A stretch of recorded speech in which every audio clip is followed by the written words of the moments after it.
The front door slammed shut, a gunshot in the quiet house, and the echo lingered like a bruise.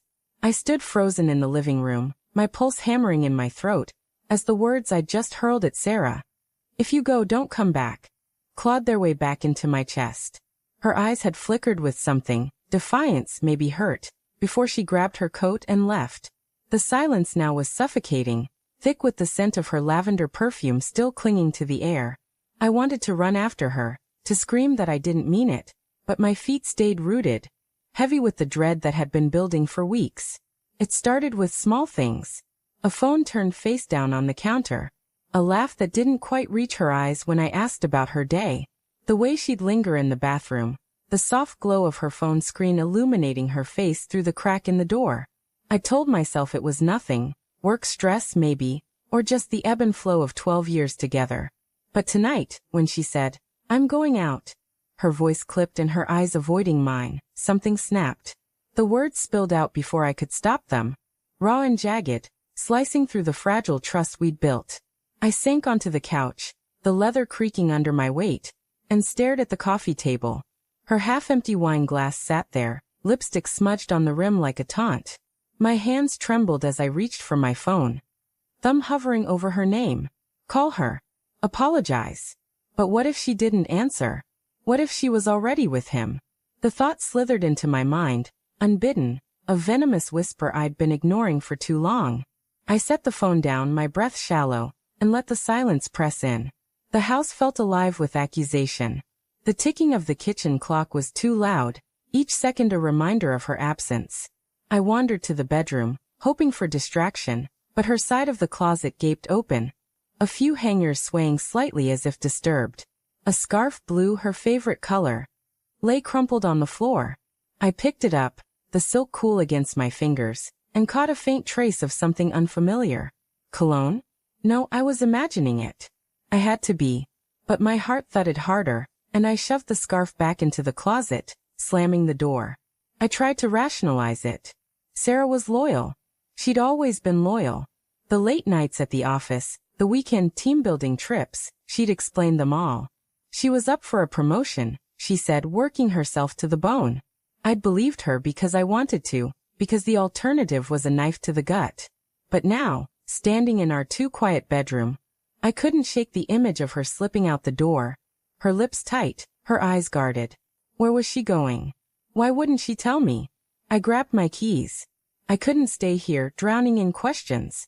The night air was sharp as I stepped outside, the streetlights casting long shadows across the pavement. Our neighborhood was quiet, the kind of place where people waved from porches and pretended everything was perfect. I climbed into my car, the engine's hum a poor substitute for courage, and drove toward the bar she sometimes mentioned, the Rusty Anchor. It was a guess, a stab in the dark, but I needed something, anything to anchor me. The bar was crowded, the air thick with cigarette smoke and the low thrum of music. I scanned the room, my stomach twisting. She wasn't here. Of course she wasn't. I was being paranoid, letting my imagination run wild. But then I saw her coat, red, unmistakable, draped over a chair in the corner. My heart stopped. I pushed through the crowd, ignoring the annoyed glances, until I reached the table. 2 glasses, one with her shade of lipstick. And across from her empty seat, a man. He was leaning back, casual, his dark hair falling over one eye as he sipped his drink. He didn't see me, but I saw him. I saw the way his fingers lingered on the glass, the way his smile was too easy, too familiar. "Excuse me," I said, my voice sharper than I intended. He looked up, startled, and I saw the flicker of recognition in his eyes. He knew who I was. My stomach churned.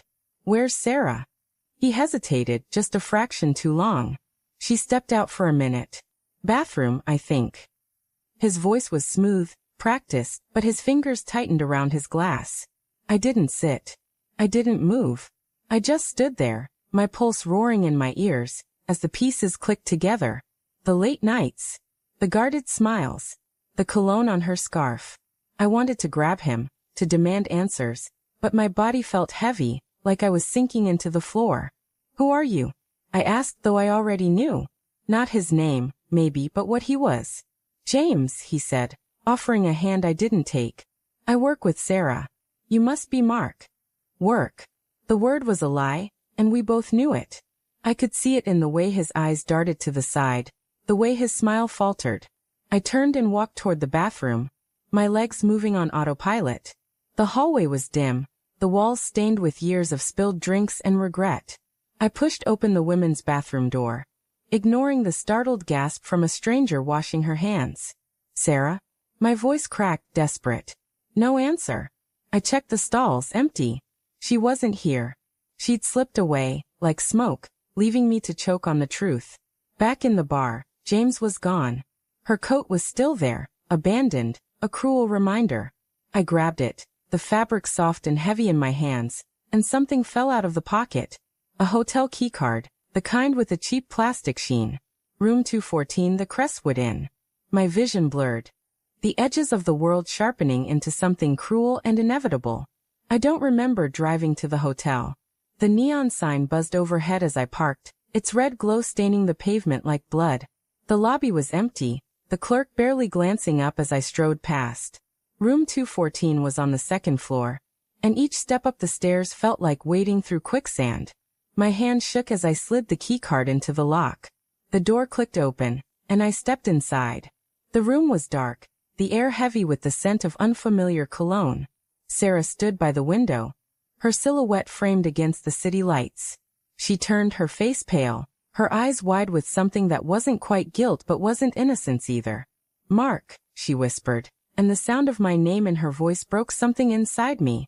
Why? The word was all I could manage, raw and ragged, carrying every ounce of my heartbreak. She didn't answer right away. She crossed her arms, her shoulders hunching as if she could shield herself from the truth. I didn't mean for it to happen, she said finally, her voice small. It just did. It just did. The words were a slap, casual and cruel, as if our life together could be undone by accident. I wanted to scream, to shake her, to demand a better answer. But I saw it then, the suitcase in the corner half-packed. Her favorite sweater, folded neatly on top. She wasn't just betraying me. She was leaving. You were going to run, I said, my voice barely above a whisper. Without even telling me. Her eyes filled with tears, but she didn't deny it.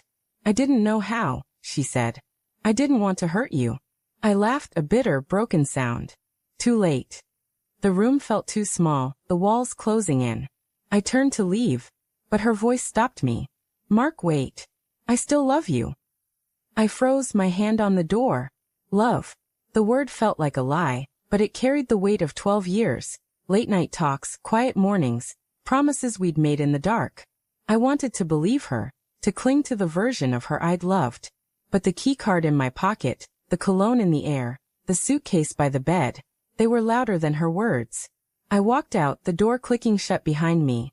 The hallway stretched endlessly, each step heavier than the last. I didn't know where I was going, only that I couldn't stay. Not in that room, not in that life. As I stepped into the night, the city lights blurred through tears I hadn't realized I was shedding. Sarah was gone, and so was the man I'd been. All that remained was the weight of her absence, and the unbearable truth that I'd always known.